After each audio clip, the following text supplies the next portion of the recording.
ماینکرافت، اما اومدیم با یه زندان جدید. بذار تا این بیاد. اون وقتی اسپان میشیم یه سوراخ فرار میبینیم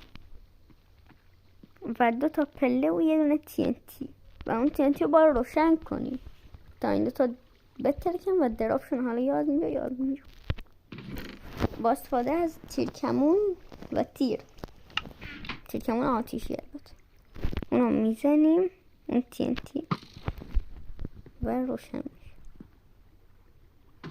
2 تا میترکن و از اینجا میاد. ما با برشون داریم اومده الان باید یه جوری از اینجا فرار کنیم که باید یه دونه اینجوری بزنم پله، یه دونه اینجوری. نه اینجوری، یه جوری دیگه.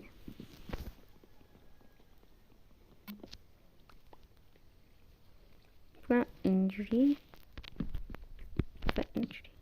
آره درست. یعنی بابا نه درست نیست.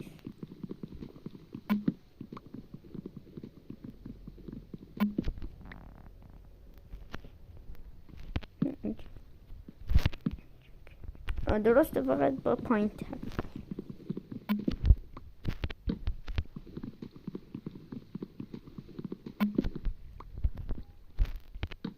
میزنیم نه این درست نیست. میزنیم این پایین و اینو میکنیم. نگاه نه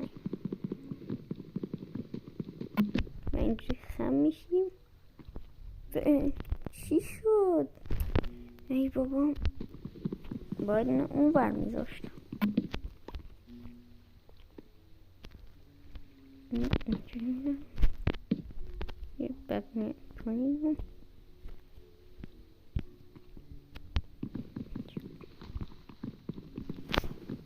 میکنیم این پایین رو میریم و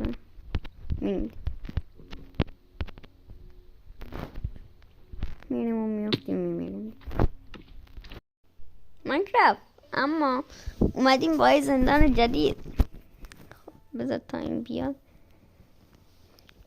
اون وقتی اسپان میشیم یه سوراخ فرار میبینیم و 2 تا پله و یه دونه TNT و اون TNT رو باید روشن کنیم تا این 2 تا بترکن و درافشون. حالا یاد اینجا با استفاده از تیرکمون